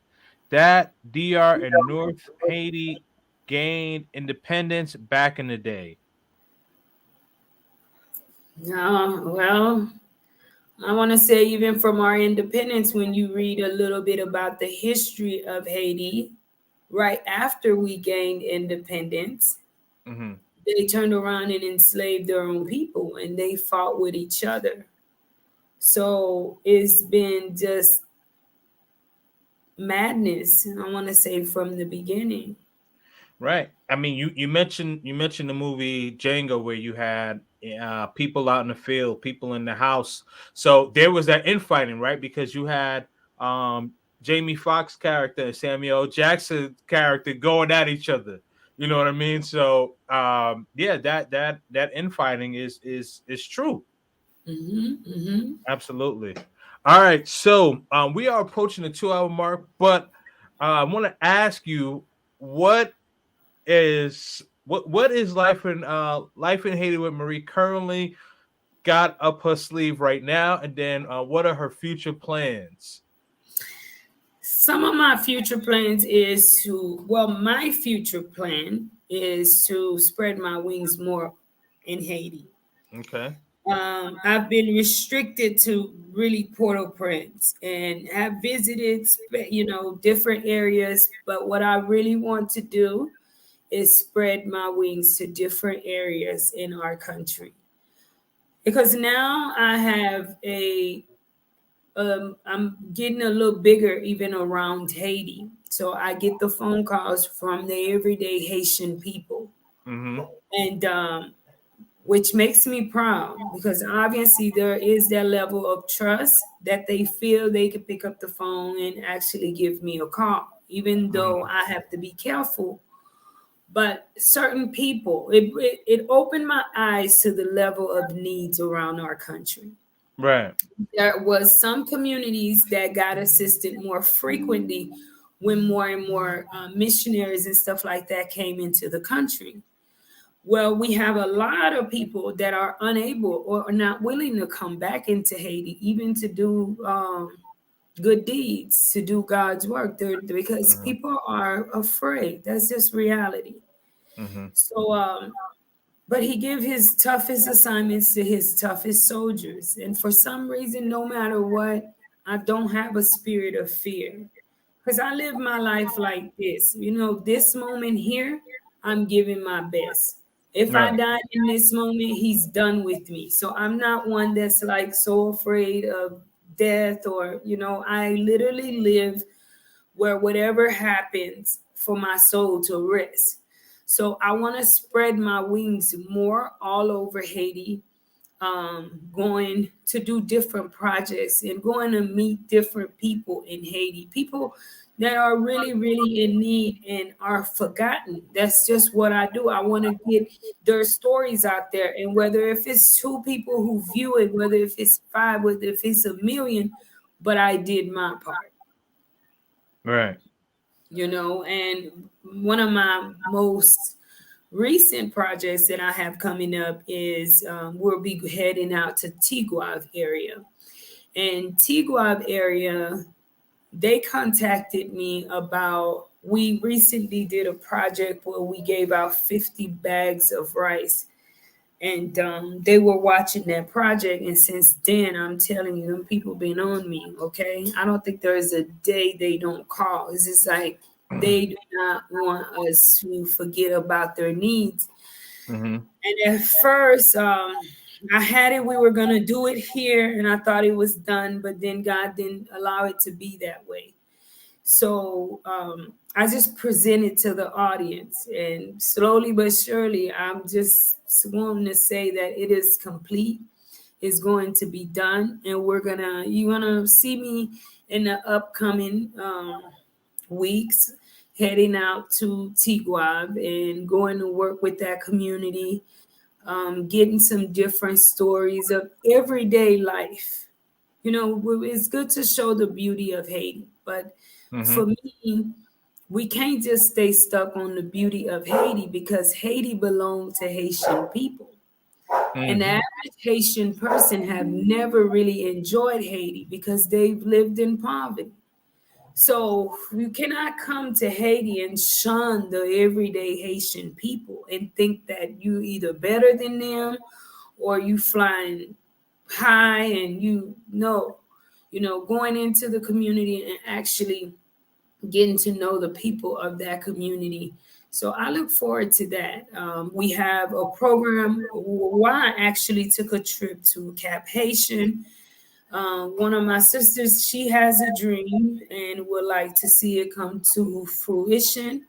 And she wants me to basically be there with her. And I don't want to give details about it, but that's one of the things that I went to try to find out the like, where would we live, how would we live, and can we live there? That's what's possible, what's not, pros and cons. And so there, our hope is that with God, that we are able to do a project there this summer with children. So I have a few things on my plate. I always say I make plans, but God order our steps, because you can plan to go here today and God say no, that's not gonna happen. But that's what's on the agenda, is to travel more around Haiti and reach more communities that um, are not easy to be reached. Absolutely. Absolutely. Let's see.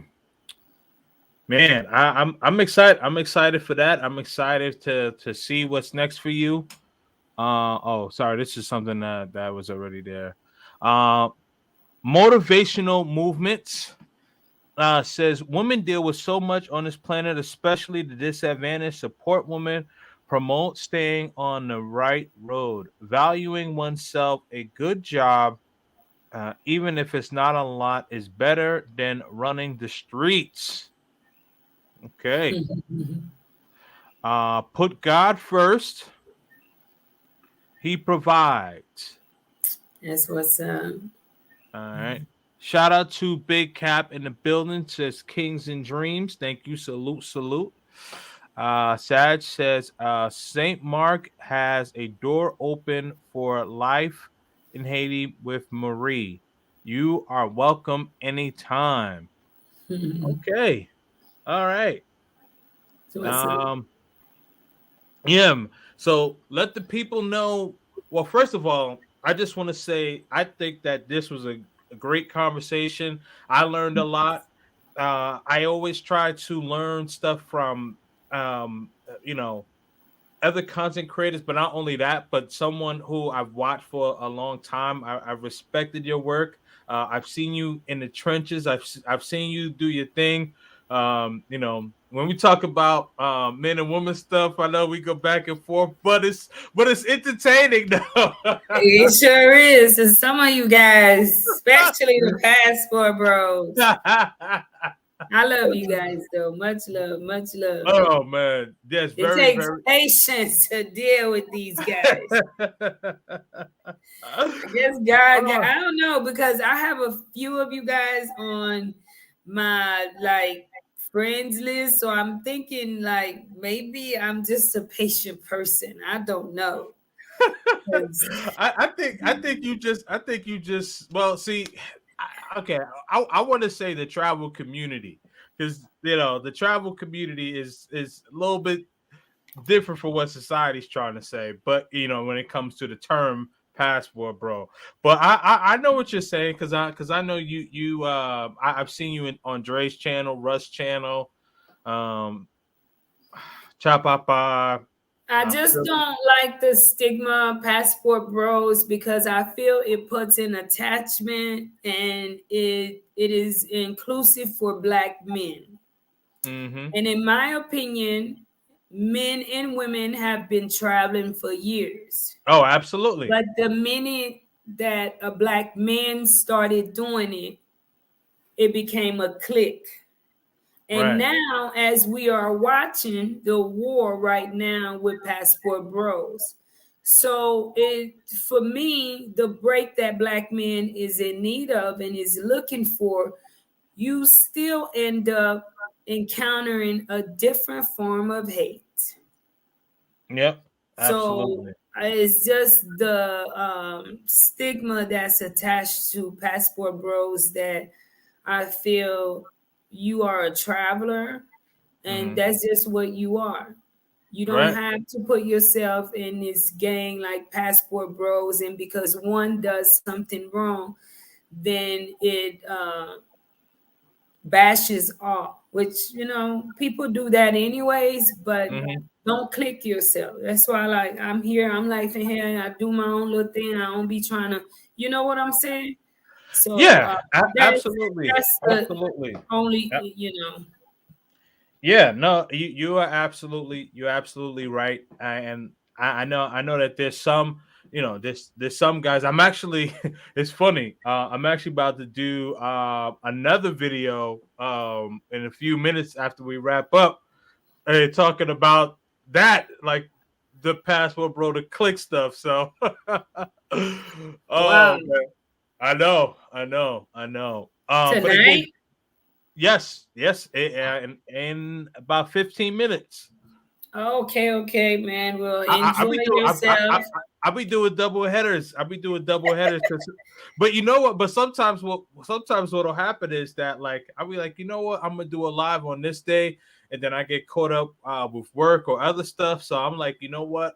I give y'all 2 lives back to back, so y'all can't say I'm not working.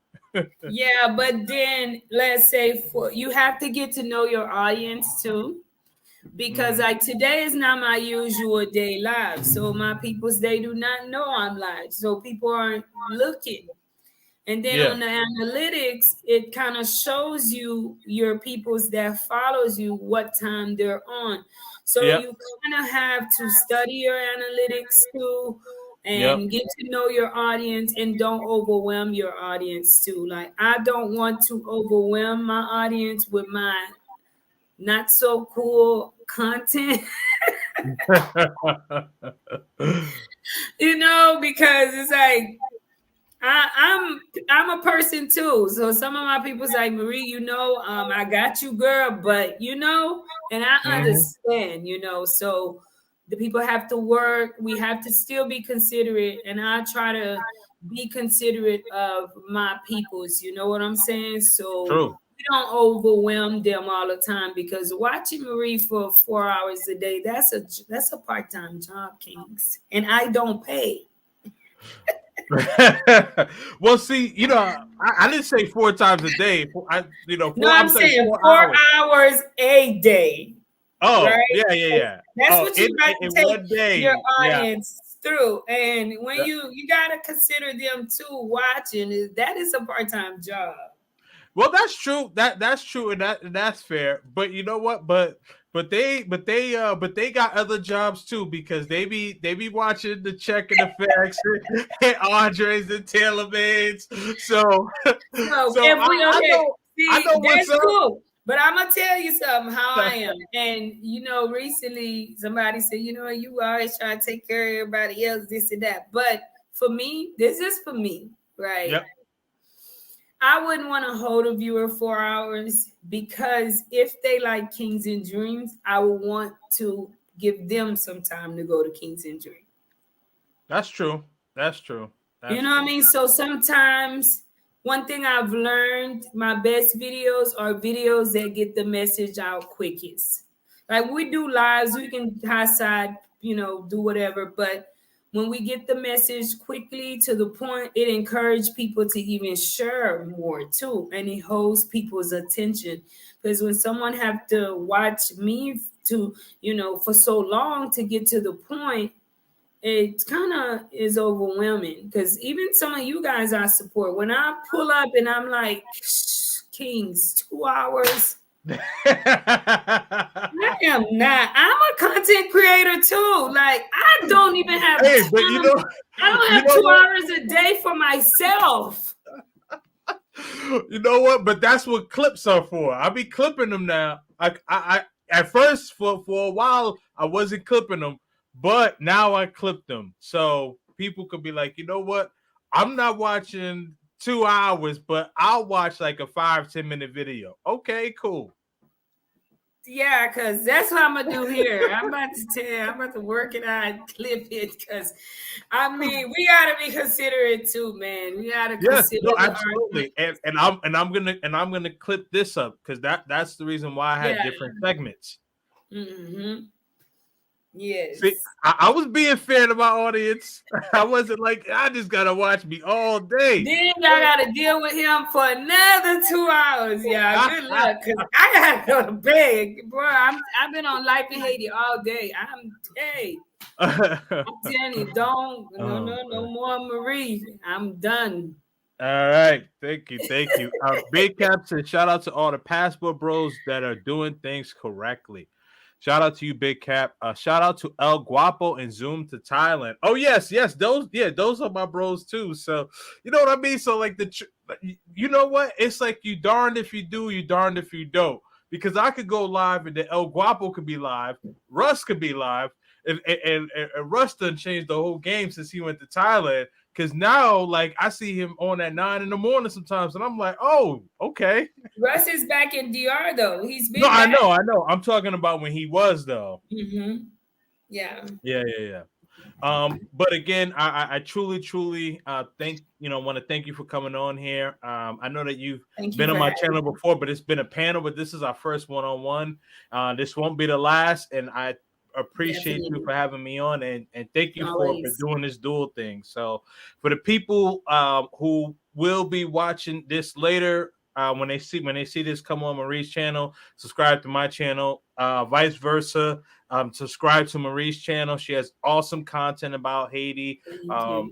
Good stuff, not so good stuff, but what it is that it's authentic, and it's not jazzed up for the public. It is just real. And you take it however you're going to take it, accept it or not. Whether you like me or not.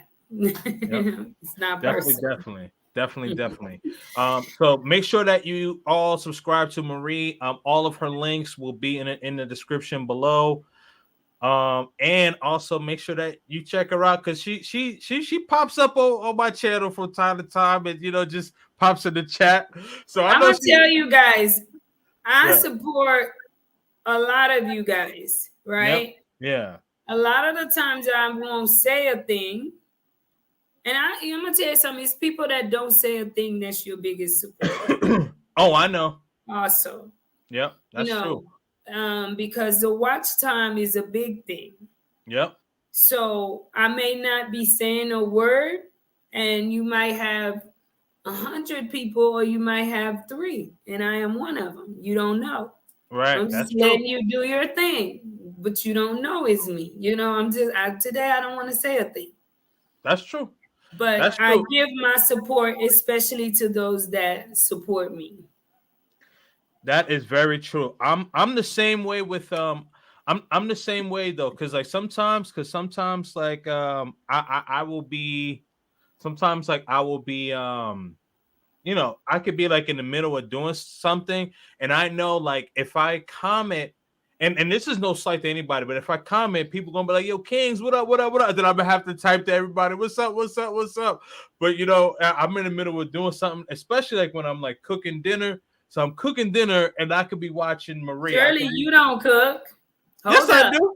Hold my life in Haiti, people. Hold up. Oh no, we about to do this right now. Dreams. We about to do this right now. We about to do this right Surely now. the lady of the house don't let you cook. No, not like not how you guys talk. Oh man. You know Okay, what? okay. That's what I thought. All right, let's end the show. Yeah, that's that's what that's a conversation for the second For chair. the second show, because from what I be hearing, you guys aren't looking to be cooking and cleaning and cooking Oh man. and see, y'all Shout out, ain't telling the real life. shout out to Reality, what Marie you for really coming deal with. on. Yeah, we'll come back on another subject away from life in Haiti. But Oh yes, absolutely. take We care, definitely man. will. It's always good to link up. Yes, We'll absolutely. definitely do this again. Mhm. I have to bring you to my show. I So will we can I do will some be stuff there. too. I will be All there. right, my brother. You take care. All right. Thank you for inviting me into doing a tag along StreamYard thing for the first time. Like, thank you so much. Mm-hmm. You be blessed. Take care. Have a good life. I will not be one of your peoples. I'm going to go to bed. No worries. Have a good night. And I mean, you You know, do too. you gave me 2 hours and 15 minutes of your time already. So thank you. Have a great You're night. welcome. Appreciate You you. too. All All right. right. Thank you. All right. For those who are watching on my channel, I'll be back in about 10 minutes. I gotta get some water, bathroom break. I'll be right back. Salute, salute, salute. Peace.